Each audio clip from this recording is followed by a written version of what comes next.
Namo tassa bhagavato arahato samma sambuddhassa. Namo tassa bhagavato arahato samma sambuddhassa. Namo tassa bhagavato arahato samma sambuddhassa. Good morning, everybody. Good morning, Father. First things first, so that I don't forget at the end, I have a bunch of catalogs here.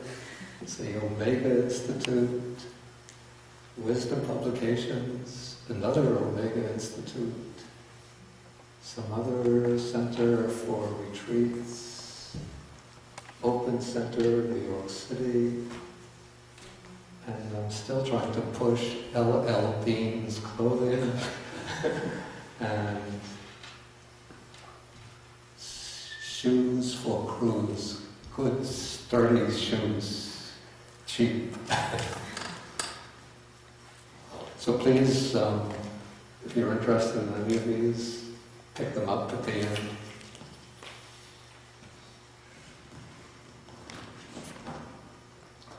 Okay, so today we'll be taking Sutta number 48 in the Majjhima Nikaya. This is called the Kosambiya Sutta.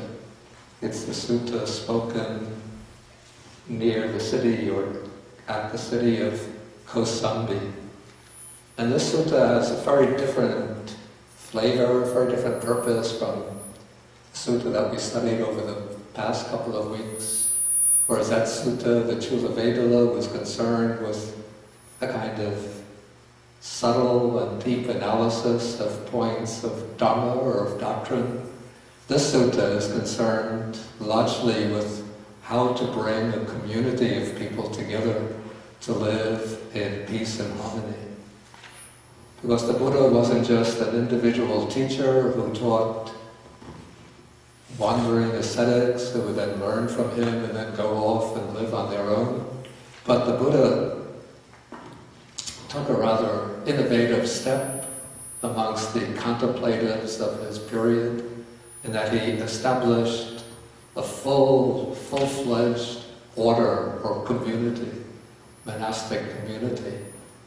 And you know, when you bring groups of people together with different backgrounds, different interests, different presuppositions, different ways of life, different social classes, you're bound to meet with conflicts, quarrels, disputes among them. So don't think that, you know, when people become monks or nuns, they go off and they live together in perfect harmony. But even in the Sangha during the Buddha's time, when there were so many noble ones, liberated, enlightened ones, there was still conflicts, quarrels, and disputes. And so the Buddha had to lay down principles of harmony to bring these people together so that they could live together as a community and cultivate the path together without becoming divided over issues that would create discord and disharmony. And during a certain part of the Buddha's teaching career, in the city of Kosambiya, there broke out a dispute which became extremely bitter, extremely divisive, and it spread out from groups of monks until virtually the whole Sangha at Kosambiya became embroiled in this dispute. And not only the monastics, but the monastics had different groups of lay supporters, and so the different lay supporters who were supporting the different monks also became involved in the dispute. And then even the devas, the Dharma-protecting devas, became very disheartened with what was happening in the Sangha. And so this became a major challenge to the Buddha during his teaching career. And at one point, while this dispute was raging, even the Buddha, he tried to bring the monks together.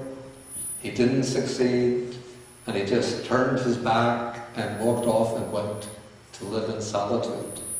He thought it's impossible to bring, or it's felt so difficult to bring these people together that I'll just let them resolve the issue by themselves. And why did this great conflict break out? Not over differences of this vehicle or that vehicle, this vada or that vada, this doctrine or this or that doctrine, this way of meditation, that way of meditation. The whole conflict broke out over a little bit of water that they use in the latrine to wash the behind after going to the toilet. Okay, how did this happen?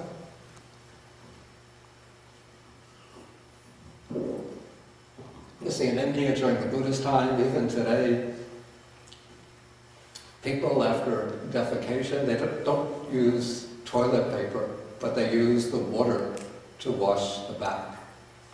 And so the Buddha had laid down a certain regulation with the bucket. Usually a bucket is kept within the latrine, and there'll be a kind of tank outside that one fills up with water when one has to go to the toilet. And the Buddha laid down a regulation that when you finish in the toilet, you either fill the bucket up to the top, right up to the very top of the bucket, or else you completely empty it and turn it upside down so that insects don't get inside and drown in the little bit of water that might be left. Okay, but once one monk who was very learned in the Dhamma went to the toilet, and after finishing, he left the bucket with a little bit of water in it.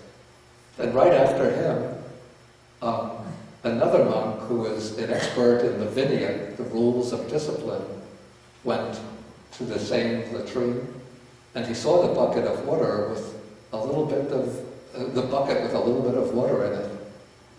So he inquired around who used the toilet just before I did, and then he learned that this very knowledgeable Dhamma master had used the toilet.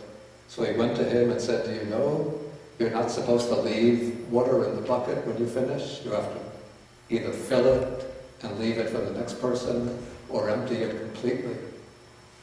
But the monk who was knowledgeable about the Dhamma thought, "Is this the case? No, I don't think that's the case at all." And so he refused to admit his offense. Then each of the monks went to their own community of pupils and told them what had happened. And then the pupils of the Vinaya master, the discipline master, thought, how can that monk be so learned in the Dhamma, and yet he doesn't know the simple rule of procedure when using the toilet?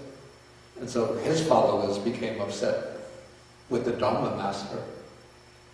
Then the pupils of the Dhamma master heard that the Vinaya master was criticizing their teacher, and so they became upset with the Vinaya master and his pupils. And so then the two groups started to quarrel. It's enough, it's the transgression of the rules to leave the water. No, it isn't, it is, it isn't, it is, it isn't. And then each group spoke to the other monks, and each one tried to form alliances with other groups of monks, until everybody had an opinion about the matter, divided into like almost these two bitterly hostile, bitterly antagonistic groups of monks. Then the monks went to their lay followers and said, this group is criticizing us. We should turn against them and try to straighten them out. And so in this way, the quarrel, the conflict just gained momentum. And even when the Buddha stepped into the midst of the Sangha and tried to resolve it, the monks said, "Master, you should be just teaching us the Dhamma, but you don't get involved in these matters."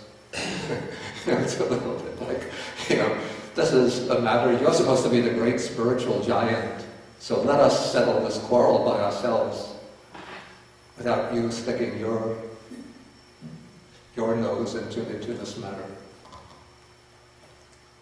Okay, so this is what is the background to the famous quarrel at Kosambiya. And so the sutta opens, it says, now on that occasion the monks at Kosambiya had taken to quarreling and brawling and were deep in disputes, stabbing each other with, the Pali actually uses the phrase, the swords of their tongues. And then one group couldn't convince the other, or couldn't persuade the other. And so in this way, the quarrel continued. Okay, so then when the Buddha heard about this, he called the monks to his presence, and then he asked them, is it true that you've taken to quarrels and disputes? And then they said, yes, Venerable Sir. And then the Buddha asked them, when you take to quarrels, the quarreling and brawling and are deep in disputes, stabbing each other with the swords of your tongues, on that occasion do you maintain acts of loving kindness by body, speech and mind, in public and in private, towards your companions in the spiritual life? And so they say no. Okay, and then the Buddha upbraids them and says, at the end of paragraph 5, he says, misguided men, this will lead to your harm and suffering for a long time. And then the Buddha sets out to teach them what are called the 6 principles of cordiality. Well, these are the 6 principles of harmony. I think even in Chinese Buddhism they have this Liu, He, Fa, right? 6. Liu is 6. He, harmony, Fa, principles. So these are the 6 principles of cordiality or harmony that create love and respect and lead to cohesion, to non-dispute, to concord, and to unity. What are the 6? Okay, first, a monk maintains bodily acts of loving kindness towards his friends or companions in the holy life, both in public and in private. So this is the first principle of harmony that leads to love and respect and conduces to cohesion, non-dispute, concord, and unity. Okay, then the second principle is going to be maintaining verbal acts of loving kindness, and the third principle is maintaining mental acts of loving kindness. And so we have this word metta that we use very often. Even whenever we write a letter or email, we say, with metta. But often you think metta means just doing a kind of meditation.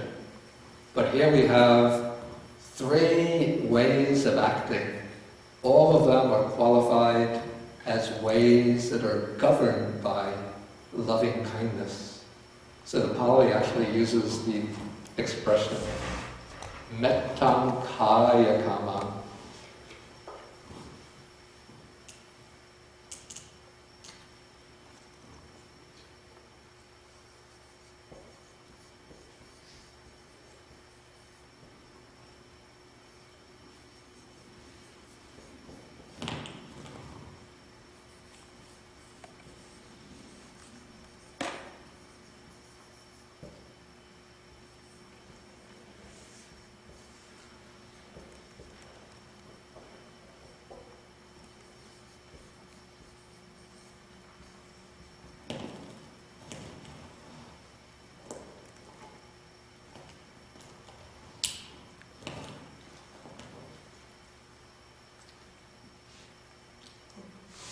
Okay, so usually,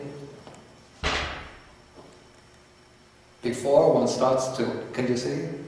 It's mettan, kaya kammang, then again metta vachi kammang, and metta mano kammang. So usually one starts by arousing a thought of loving kindness towards another person, in this case of monks living together, and then one could do something bodily, some kind of bodily action. For example, if there's an older monk and a junior monk, then the junior monk might sweep out the room or the cottage of the older monk. But the younger monk might prepare some tea for the older monk. Or they don't have to be older or younger, but one monk can prepare tea for the other. But usually it's the younger monk does some service for the older monk, if there's a big age difference between them. Or if one of the monks is ill, then one could go to the dhanasala, the refectory or kitchen, and get some food and bring it back for the sick monk.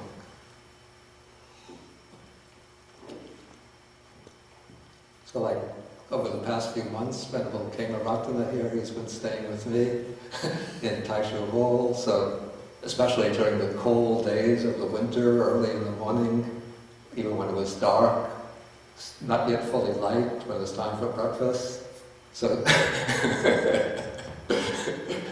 the lazy Bhante decides to stay back in Taisho Hall, and Venerable Kemaratana brings back the tiffin carriers with the breakfast for me, and then he'll clean out my humidifier and refill it with water and fill up the flask for the boiling the water for tea for me. So this is, you could say, a kaya kamang, mettan kaya kamang. Now it can be done. When it says public, it doesn't mean that one does it before a large crowd, but you do it openly so other people can see. But sometimes you could do something that's called in private, which means a little bit secretly. Like maybe if the other monk goes away on a trip, you arrange things in order in his room. Well, actually, this is a case of public, but we have a few of the people that come to the Saturday class. Usually every other week they come to my room in Taisho Hall and they do a mettan kaya kamang. For me, they vacuum the rugs and clean the tables and the bathrooms. So that's a kind of open kaya kamang, open deed of loving kindness. But we could also do that privately or sort of secretly. Like, it's a way of not trying to get any credit for oneself, but when the other person is not aware, you do something beneficial to them, helpful to them. Okay, so this is a way of expressing loving kindness openly and also privately. Any examples you could think of from your own day-to-day life? You know, this isn't just for relations between monks or between monks and nuns, but even in the family life, for a husband and wife to get along. What can they do?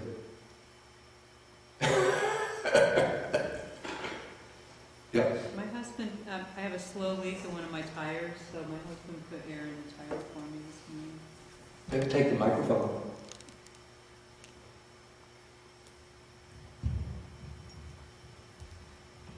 I have a slow leak in one of the tires of Yeah. my car, and so this morning my husband put air in the tire for me, and I actually stood and watched him and allowed myself to feel gratitude towards him and feel loving kindness towards him. Yeah. So that was kind of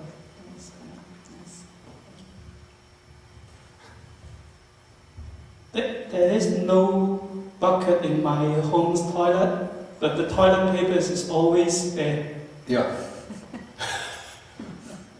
Yeah. I don't know. I think someone put it in. Oh, I see. I see. You mean you never see it run out? Yes. The secret one.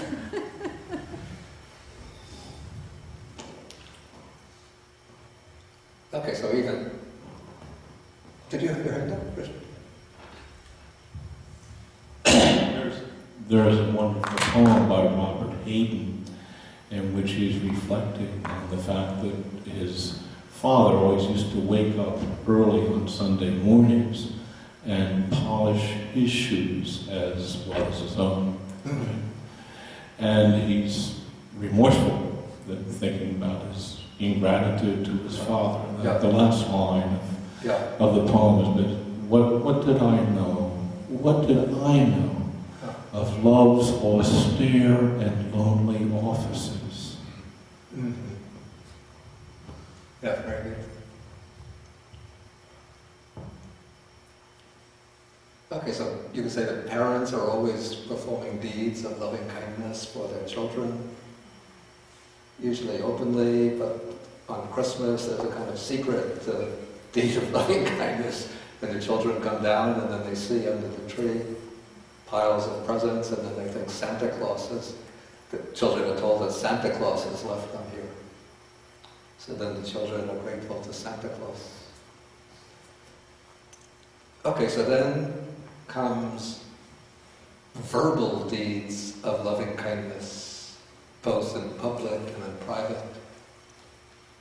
Okay, let's say that this means when one is associating with other people, one speaks to them gently, politely, in a friendly way. One speaks to them in a way that will make them feel good, not praising them, in a kind of artificial, not praising them, not flattering them, but speaking to them in a very polite and gentle and friendly way, in a way that will create harmony. Is that person ill in the back?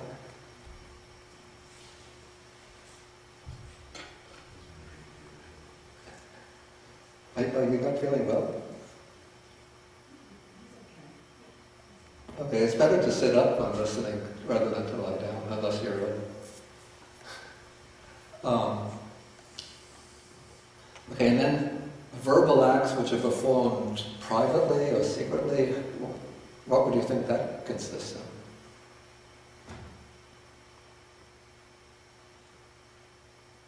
Any ideas?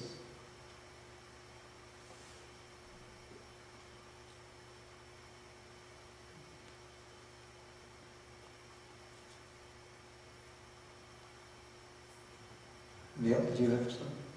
I don't know if this would be private, but I don't know if this would quite be privately, but say at work, if a coworker did something really well or something really nice, and you let their boss know that they had done something without necessarily letting them know that you did that. Yeah, that's a very good example. When I was teaching, students would come and ask for letters of recommendation, which were generally supposed to be confidential. And you would write letters of recommendation and say good things about them to the schools that they were applying to or whatever. Yeah. And it was private. Yeah. Okay, what if one sees somebody towards whom one has friendly feelings doing something bad or wrong? Does one always have to praise them and speak well of them?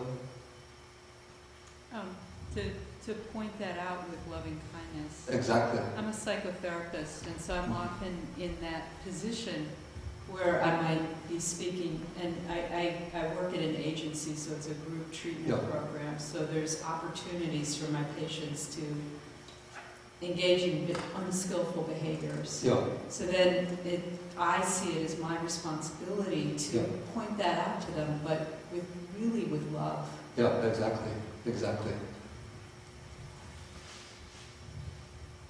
Yeah, so if it's, just to generalize, if one sees somebody doing something wrong and then one wants to help them, then one should set up first the mind of loving kindness and then speak to them, privately and with the thought of benefiting them and helping them.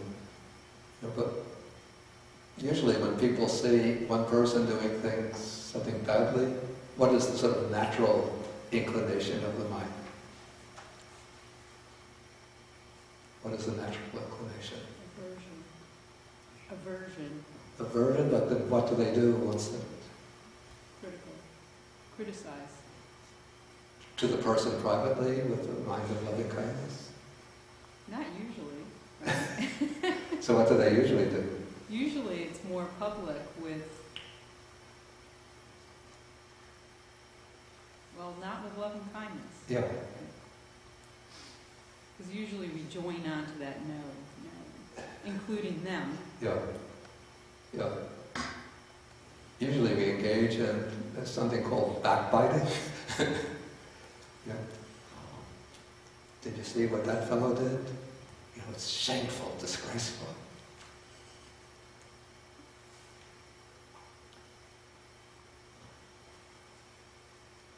Okay, so these are verbal acts of loving kindness, both in public and in private. And then the third one is mental acts of loving kindness, both in public and in private. I have to say, I think that the expression here, both in public and in private, doesn't seem to work so well with mental acts. Because the mental act, naturally, it's a private process. Well, except, for example, like in my meditation group at home, Yeah. if someone has an ill relative, Yeah. we'll do a meditation together for that relative. You know, just sit and I see. with thoughts of metta. So it's mental, but it's also public. Okay, maybe that's a good example. But usually we think of the mental act of loving kindness as being predominantly a private matter. I think perhaps it's even possible that the formula just came to be applied to all three of them in the same way. I don't know. Do you have any idea about that? Well, I think having lived in community, you can practice metta bhavana, Yeah. in your kuti alone, but then as you're interacting with people in public, Yeah. with the community, to maintain that same Yeah, mode. no, okay, that's a good example too.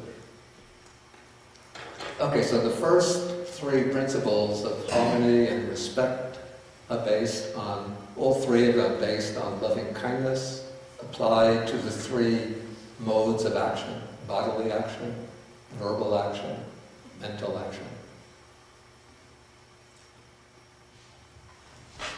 And so we can say that these principles apply to any kind of community, any kind of group or organization or group.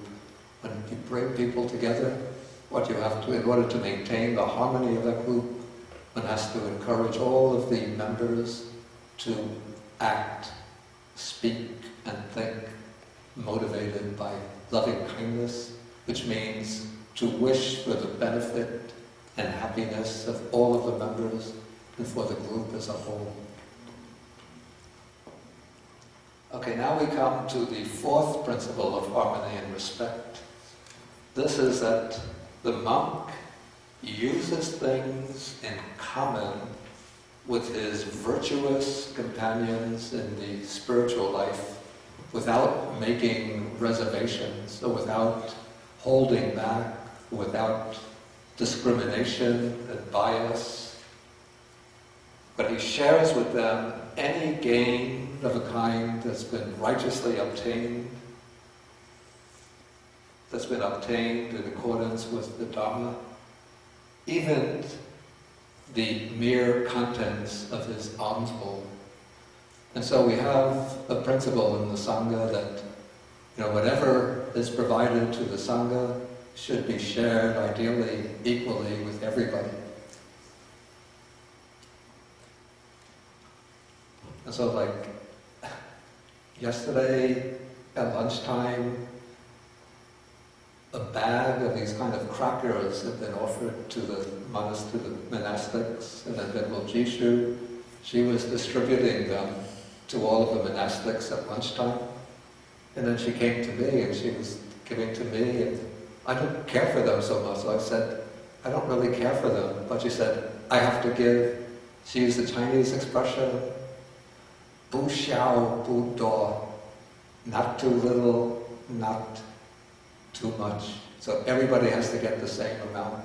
So if you don't like them, you can just put them aside or give them to others. But when distributing, everything should be shared equally. So we could say that the Sangha, it's being recorded, the ideal communist society with a small c. Not based on violence, not on totalitarian government, not on state control, but in theory or principle, it's everything gets shared equally, or we could say from each according to his ability, to each according to his needs, from each according to his ability, and to each according to his needs. And so, like when I was living in Sri Lanka, in this monastery, all of the monks, we used to go on alms round, and then when we'd come up from the alms hall, then we would put the contents of the bowl, well, whatever we wanted we would keep for ourselves, but everything else we would put out on bowls on the table, and then the other monks can take from the table whatever they want. So in this way, all of the food gets shared with everybody. Okay, so that is the fourth principle. This maybe it's a little difficult to apply perfectly in secular life, but I would say one could give it a moderated application by holding that nobody should get too much of the material benefits produced by society, and nobody should be deprived of the essentials of the healthy life. So everybody should be provided with sufficient food, housing, medical care, and the opportunity to earn a living in order to provide for themselves and their families. And so when we have a social order which is becoming increasingly polarized, where the wealth is getting channeled in greater concentration to the top, and people in the great support of the pyramid are constantly losing their wealth through unemployment, housing foreclosures, excessive taxation, and now cutting social benefits. This, we would say, is moving in the opposite direction from that implied by this particular guideline that the Buddha laid down. Okay, then we come to the fifth principle of harmony and respect.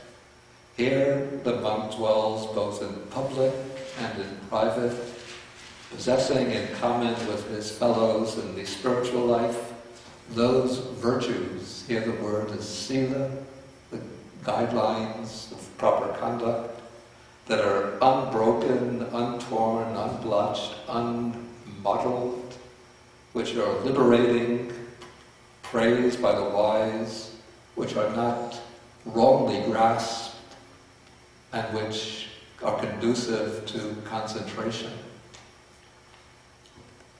And so with this principle, the Buddha is emphasizing the fact that all of the monastics who are living together in the community have to be guided by, in this case, the monastics, the rules of the monastic order.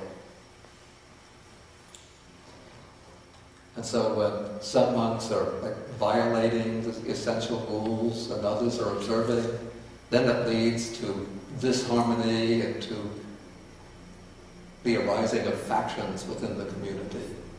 And so the Buddha laid down the rules in order to establish certain guidelines to good conduct within the monastic order. And so all of the monastics are obliged to observe these rules. And then these rules are said to be freeing and conducive to concentration. to samadhi. And we could also give this an extended application to society at large. Maybe we can't say that everybody has to observe the Buddha's precepts exactly the way they're observed by Buddhists, but if we take the main Buddhist precepts, say the 5 precepts, not killing, not stealing, not engaging in sexual misconduct, not speaking falsehood, and not using intoxicants or intoxicating substances, then we could see that these 5 principles will promote a harmonious society.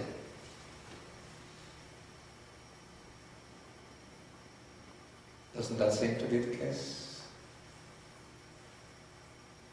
Anything else that's missing from these 5 guidelines that should be included?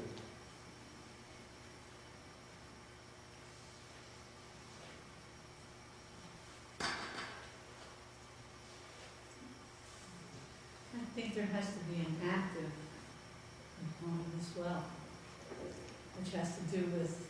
Maybe take the microphone. These are all nots.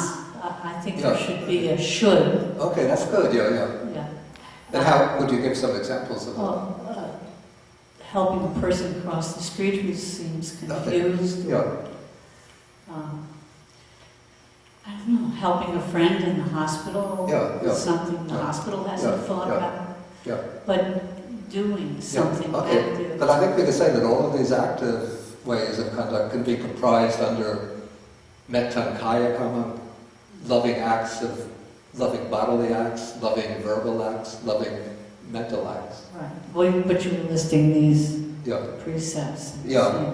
Well, the 5 precepts are expressed negatively as abstaining from this. But often when the Buddha gives a fuller account of the principles of ethical conduct, he'll balance the prohibition aspect with, we might call the injunction aspect, what one should do. So one abstains from killing, instead one dwells kind and compassionate towards all living beings. One abstains from stealing, and instead one lives honestly, not depriving others of their belongings. And in fact, not stealing, you could also say, is counterbalanced by generosity. Not engaging in sexual conduct, but maintaining some kind of restraint and sobriety. Not speaking falsehood, but speaking the truth, especially when it's necessary to speak the truth in order to promote the well-being of the society. And I think if people avoid the use of intoxicants, I don't want to say that it has to be prohibited absolutely through a whole society, but if they avoid using, I say, alcohol to the point of intoxication, a lot of the crimes that follow from drunkenness, including the deaths and injuries that come from drunken driving, could be avoided.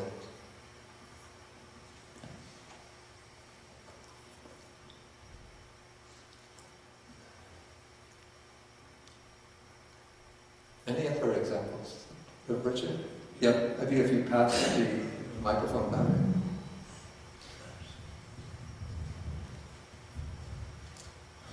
Yeah, the clearest one, I think, is the 4th, the sharing one. The 1st, 2nd, and 3rd. The problem is, I mean, they could be listed as one. You could say bodily, verbal, and mental acts. And they are so broad that, like, I wonder, you could do any of them and do nothing else. That is, you could devote your life to just doing bodily acts of loving kindness, or just praising everybody and doing nice verbal things, right? And you could forget about the rest, because there's plenty to do. There's an infinite number of things that can fit into any of those categories. The problem is they're kind of limitless. The 5th one strikes me as kind of undefined, because It's virtues, but it doesn't tell you what the virtues are. It just tells you that they're unbroken, untorn, unblotched, unmodeled, liberating, commended, not misapprehended, and conducive to concentration. But it doesn't list the virtues. Well, of course, because this is just sort of laying out a general formula for the monks, and the monks will know, in this case, they will know what those rules are, or what those principles of virtue are, because they will be familiar with them from many other discourses of the Buddha. Right, and then the sixth one is right view. Yeah, I haven't come to that yet. Okay. But go on, say what you wanted to say. Well, again, that one, I mean, that one, like the fifth and sixth, but it seemed extremely broad to me. Yeah, but I think what we have to understand is that the people who are being addressed will know from their exposure to previous teachings of the Buddha what is being referred to. Yeah. In every discourse, the Buddha can't repeat whole large categories of teachings, which he's given on other occasions.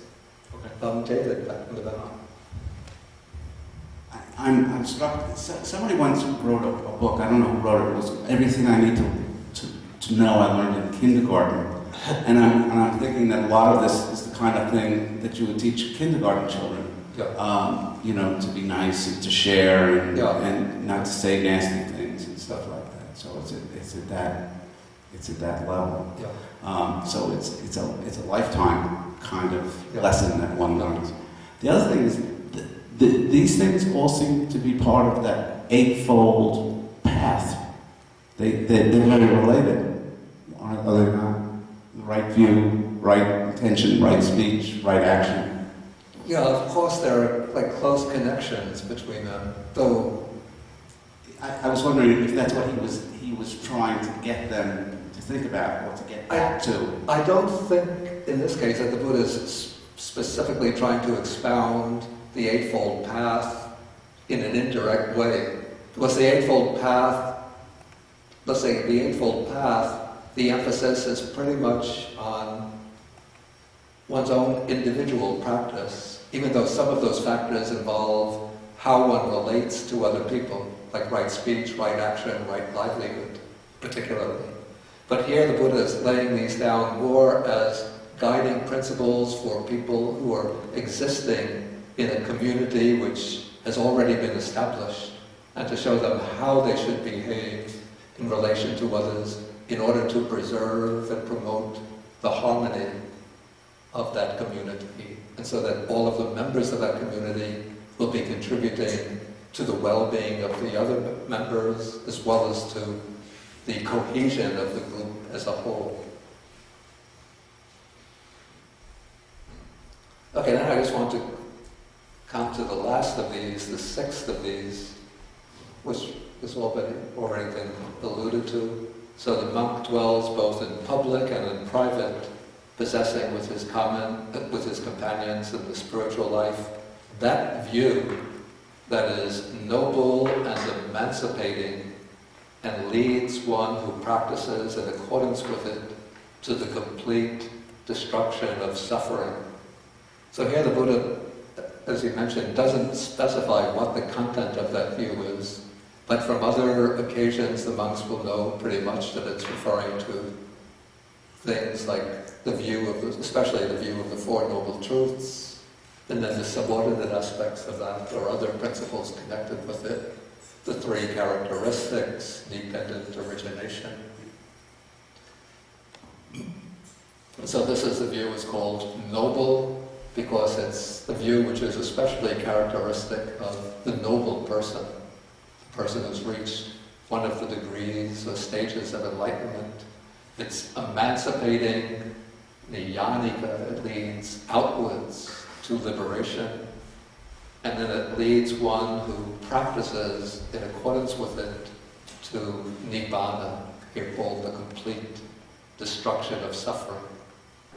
So in other words, for the Sangha to hold together as a group, all of the members have to be in harmony, in acknowledging and revering the view based on the Four Noble Truths, dependent origination, the three marks of existence.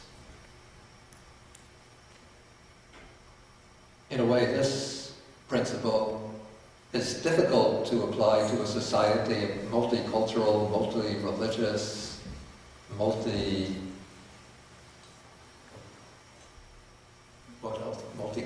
multi-religious society. Because in a society, people will have different views.